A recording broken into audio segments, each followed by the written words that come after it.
We continue with you here on News Radio WRVA, of course, the world watching what's going on in the Middle East. A remarkable day for the President of the United States, speaking at the Knesset on Monday, then going on to Egypt, meeting with 20 different countries as a peace deal has been worked out. The hostages are home.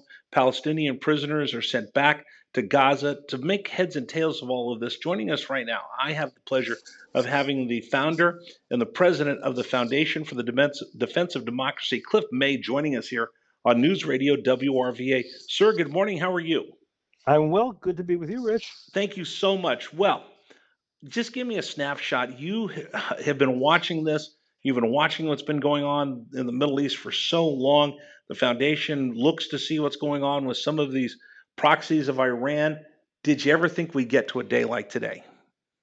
Yes, I did. I think we could have gotten to it a lot earlier, actually. All that was necessary for a ceasefire, which you had people marching for, demanding, was for Hamas to give up the hostages that they had abducted from Israel 2 years ago and dragged into dungeons in Gaza. Amazingly, that demand was not really made of Hamas, not by the UN, not by the European leaders who said, you know what, we're going to recognize a Palestinian state. Why couldn't they, at the very least, have said, as soon as the hostages are released, we're going to recognize the Palestinian state, or as soon as the hostages are released, we're going to call on the Israelis to cease firing against Hamas. But they wouldn't do that. Nobody would do that. President Trump got the job done. One of the things, and I've been just looking for little pieces of the puzzle, how this was put together. I've talked a lot on the radio about that Donald Trump is a transactional president.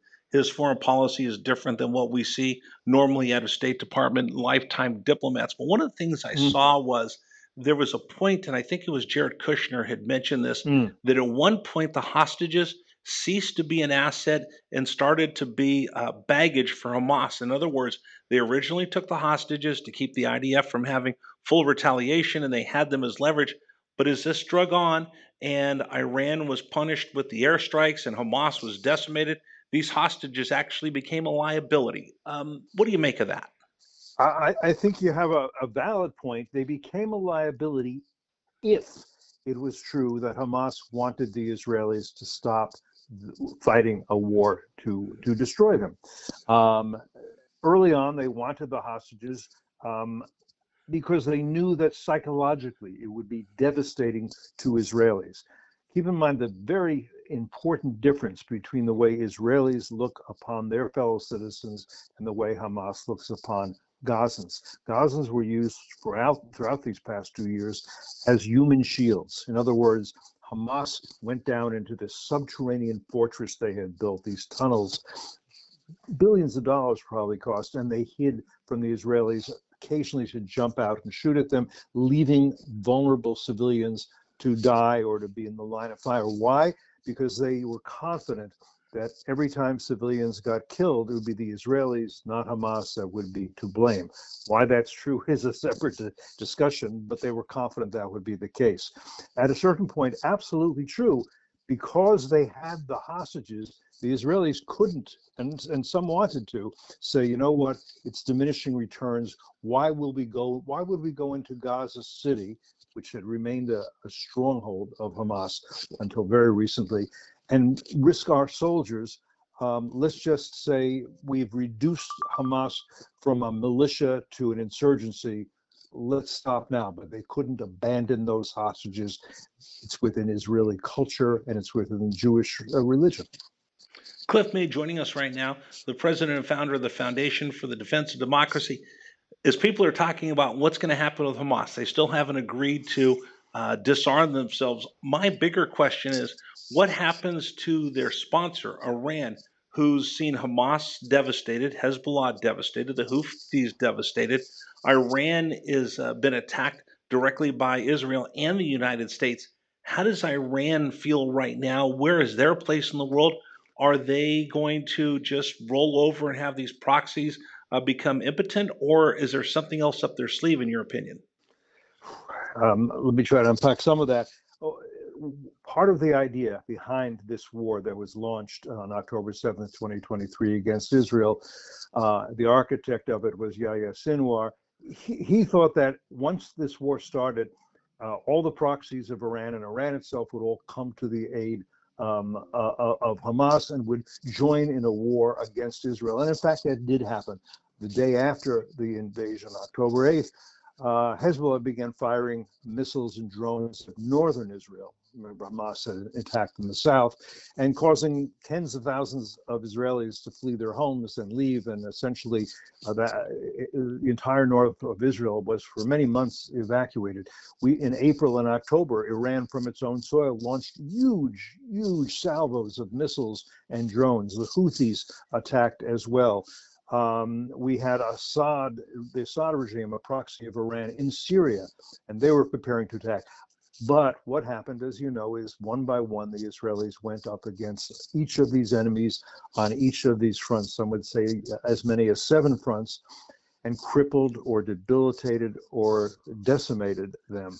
And so it became clear over time that support for Hamas was mostly rhetorical, and it was coming from Qatar, and it was coming from Turkey. And part of what President Trump did that was smart here is he went to Qatar. I would say it should have happened way back when in the Biden administration, and said, I need you to tell Hamas that this is enough. They have to give up the hostages, and they'll get a ceasefire. They'll get other things as well. They'll get thousands of prisoners released from Israeli jails, including those who have been convicted of terrorism. They'll get certain things, but you have to tell them there's no more support. He told the same to the Turks, who have been supporters of Hamas. And he got the Arab. This is very important. If this had been just Trump's plan or Israel's plan, it couldn't have worked. It had to have the backing of important Arab and Muslim nations, and it did. And they had to tell Hamas, we're telling you, we're not asking you, you'll get no more support from us. We're going to take this deal. That's what happened. Now, yes, the regime in Tehran wants to rebuild and start again and attack again. They will if they can.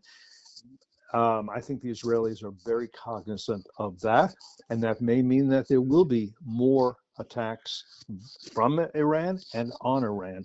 Oh, I would say look for this in the spring. Now, my big question is the Jordanians have always been friendly to the West.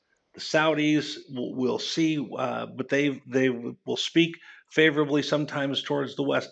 But there's some other nations that weren't necessarily natural allies of the United States, certainly didn't cooperate with Obama or President Biden. Who are some of these key Arab countries, these Muslim countries that are new to this 20 nation coalition that paved the way for this to happen that most Americans would not have seen aligning with us to stop the fighting?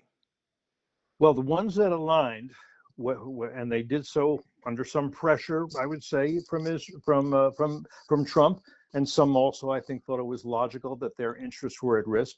We had Jordan, we had Egypt, again, we had Turkey, very important as part of this coalition. Algeria is still very hostile, but they don't have a lot of power. Indonesia is a nation of, I think, 280 million Muslims.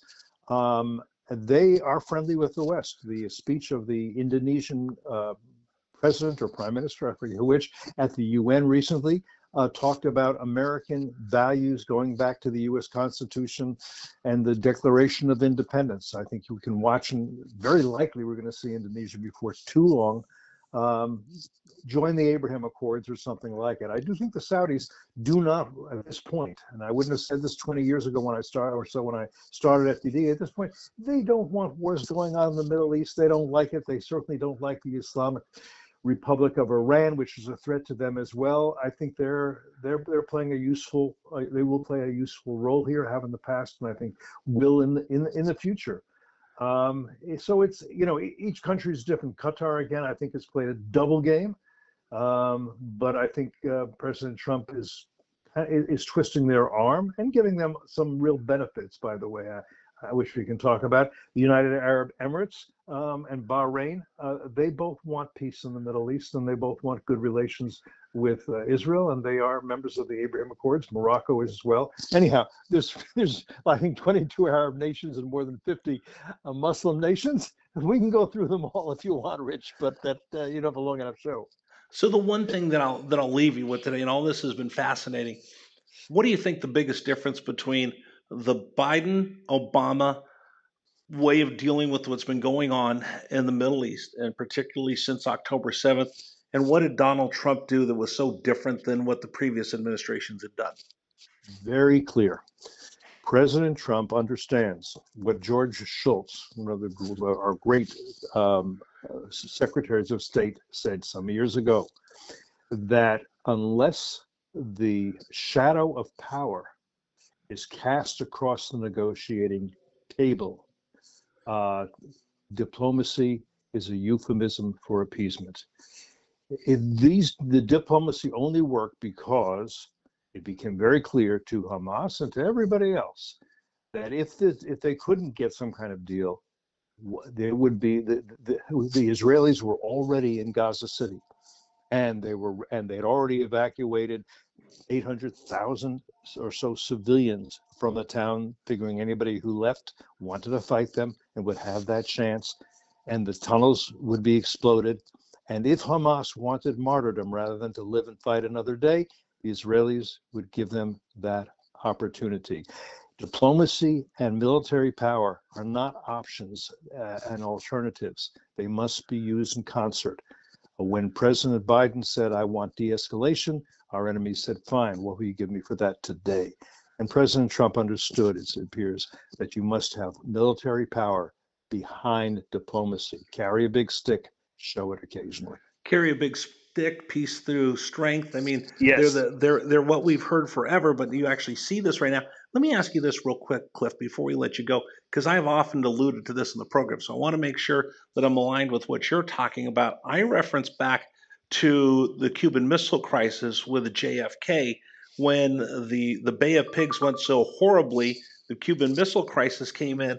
All the new Democrats that had come in with JFK that were rejecting everything that Eisenhower said were at wits' end, and they actually had to call Ike in. He stayed over in D.C., not in the White House, but next door. But he explained to them the only thing these Bolsheviks understand is power. And if you stick your hand out in peace, it looks like you're weak and they will not respect you.